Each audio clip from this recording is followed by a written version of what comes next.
For over a decade, Newcastle Pro Wrestling has been raising the bar for professional wrestling in Newcastle, and this Saturday, they're throwing the rulebook out the window for Shattered 6. This adult-only show will feature the stars of Newcastle Pro Wrestling, which includes the current Middleweight Champion Leo Tempest. Leo came in to tell us all about the night and walk us through his journey so far.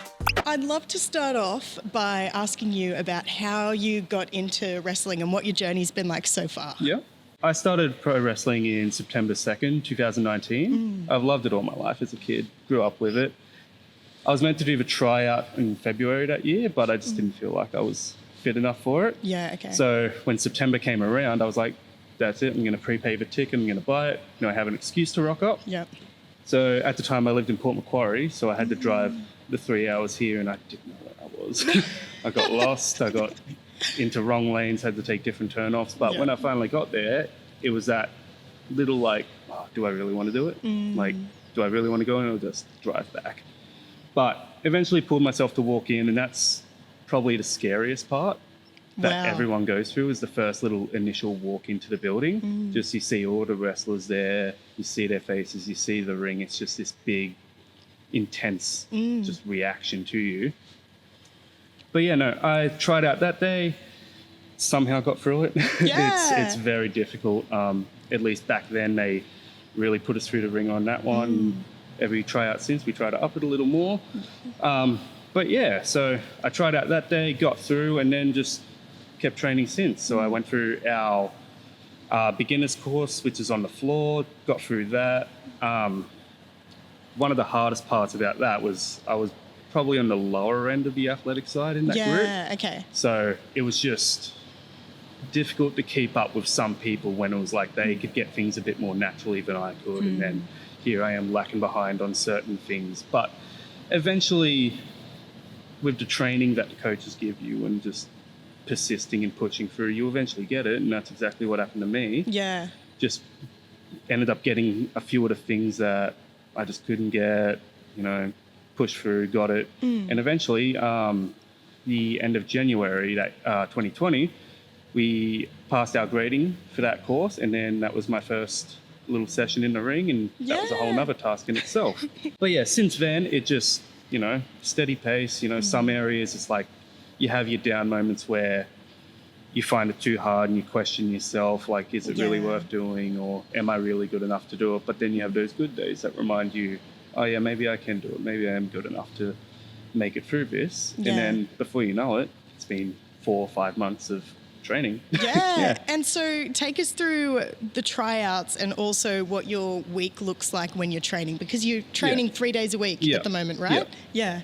What does that entail? So the tryout, starting with that one, we usually hold them every 3-4 months roughly, every quarter or so of the year. It's pretty much just an open day for anyone to come in, no matter what your athletic ability is, no matter your background, sporting, whatever. If you like wrestling, if you've never seen it before, anyone's welcome. It's all inclusive. We pretty much just put you through a fitness sort of system, not to see like if you can top anyone else, but just to see if you can push. And if you can encourage yourself, encourage everyone else around you, and if you're coachable in the end. So that's the tryout in itself. And myself being a coach there, I'm looking for those little features in people to see if they bring up everyone else around them, if they quit on the spot. But then it's like, how can I encourage them to keep going? Yeah. So that's interesting. Yeah, it's you get all different walks of life that come through. Some people that have never seen wrestling, they've never seen a gym, they've never touched anything athletic or sporty before, but then they try and it's, they do really well, or if they're struggling, you just bring them back up and you just keep pushing them. Yeah. So that's just a tryout, but training itself, we train 3 nights a week, Monday to Wednesday. Our beginners class starts at 5:30 and usually ends around 7:30, 8, just depending. And then we have our ring session or just semi-advanced class, depending on the day, That starts at 6:30 and ends at 8:30. Yeah, that's pretty intense. They're big hours. Yeah. Yeah. Yeah, and some guys, they'll get in at the 5:30 session, do the beginners, stay for the ring session, and then they'll stay until 10 o'clock or whenever I decide to lock the door. Just practicing. Yeah, just doing whatever, always coming up with new ideas, coming to me like, can I do this? What do you think of this? Yada, yada, yada. Can you film this for me? And then we watch it back and go, okay, probably not for you, but maybe this guy could do that because he's a bit bigger and a bit stronger, or it'd suit him a bit more.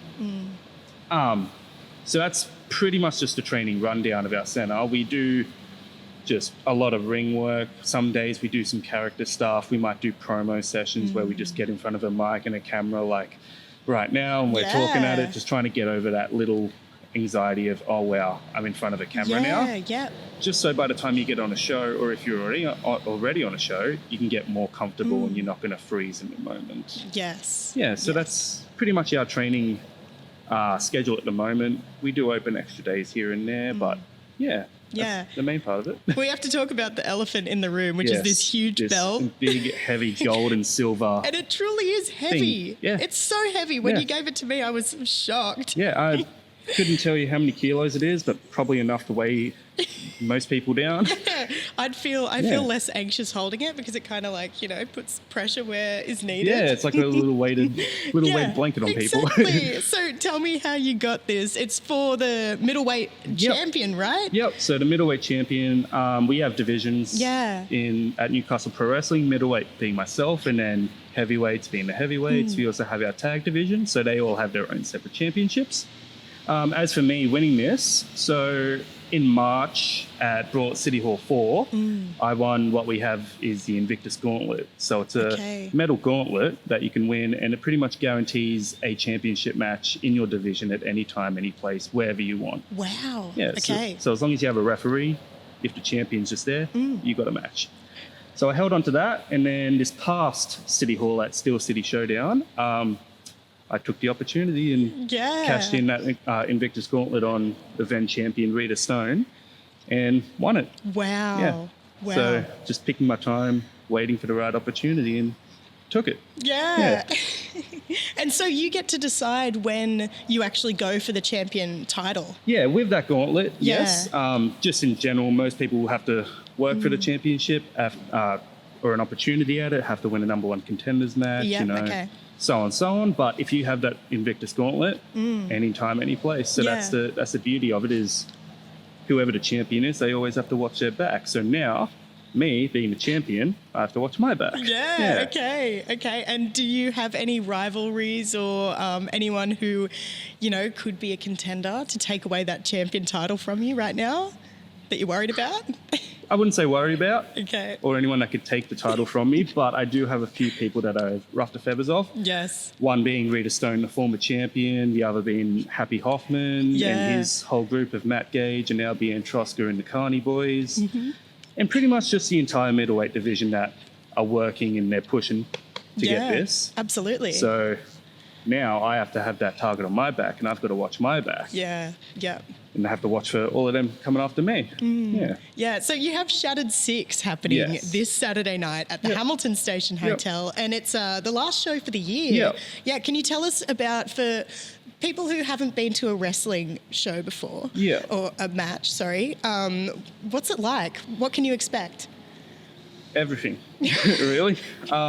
That's the beautiful thing about wrestling, is it's just everything. You have action, you have drama, comedy, storylines, you have good people, bad people, you have romance, sadness, everything all together.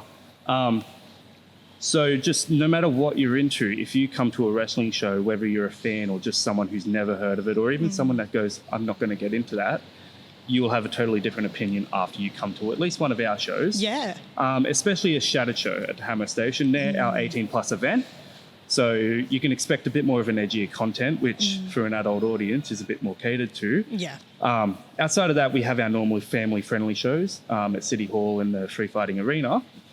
But yeah, for just a nice Saturday out, you're looking to have a fun time, have a few drinks, Shattered is your place to be. Yeah. And from what I've heard, the audience actually plays quite a big part in the shows. Yep. Can you take us through that and tell us how you incorporate the audience? So, like you mentioned, the audience plays a very big part of the role. It's almost like 50-50. You have the performance itself, but then you have the crowd as the other half. Without a crowd, it's very hard to engage, to just pull yourself to a good match. Yeah. Because you feed off the audience.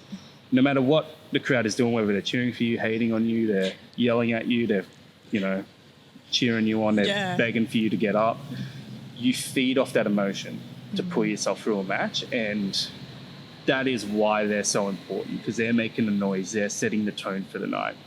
If you walk into a building and the crowd's making no noise, how can you make them make noise? Yeah. How can you bring them up? But if they're already, loud, just, ballistic as you come out, you've got them right here. You've got them in the palm of your hands. Yeah. Whatever you do, you can just carry them along the journey with you. So they're a very big component to what we do.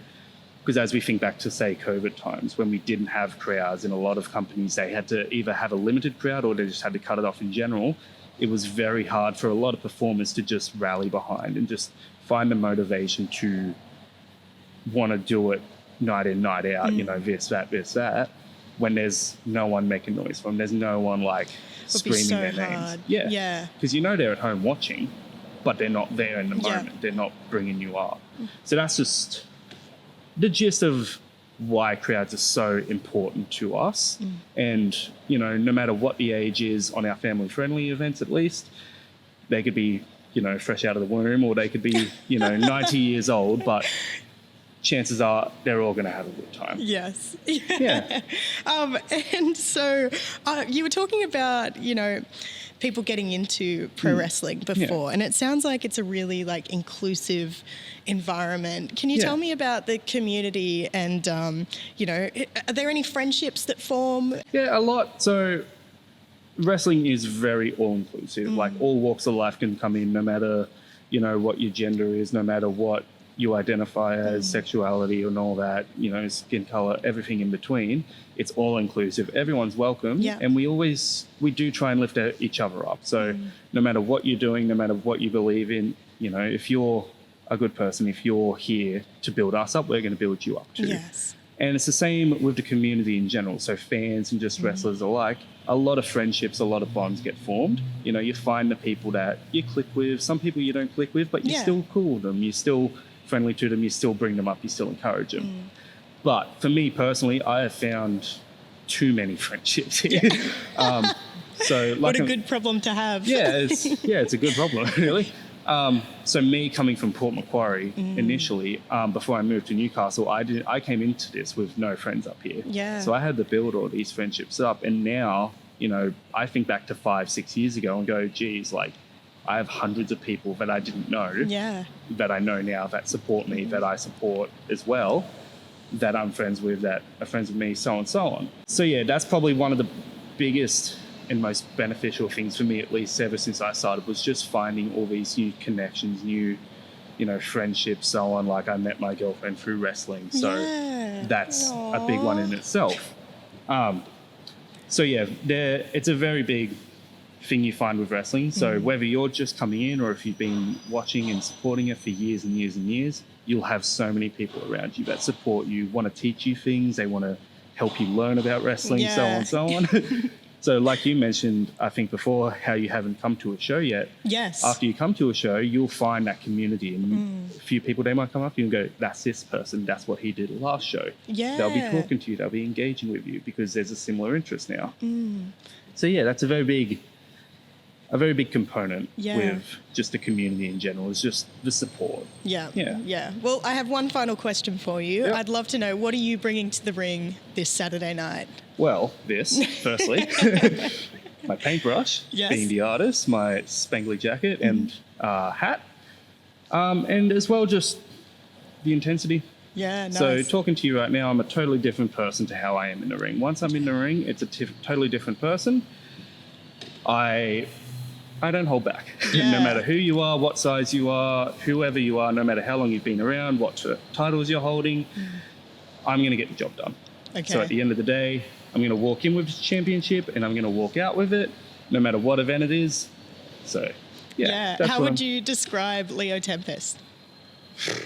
how would I describe Leo Tempest? Yes. Confident, overly confident now that he has this big strap in gold around his waist. Confident, cool, collective as well. Yeah. Precise, very precise in what I do. Just in general, Amazing. Incredible. Well, look, I can't wait to experience my first wrestling show this Saturday night at Shattered 6. Thank you so much for coming in and chatting to us. And I hope that you get to hold on to that for much longer. Oh, I will be. We have a event next year, Brawl at City Hall 5, March 21st. That's where I won the Invictus Gauntlet. Okay. Now I'm going to be walking in as champion. Ooh. And at the end of the night, I'm going to be walking out as the middleweight champion. Yes. So tickets are on sale now, so get your tickets to those too. Brilliant. Thank you. Yeah, thank you very much.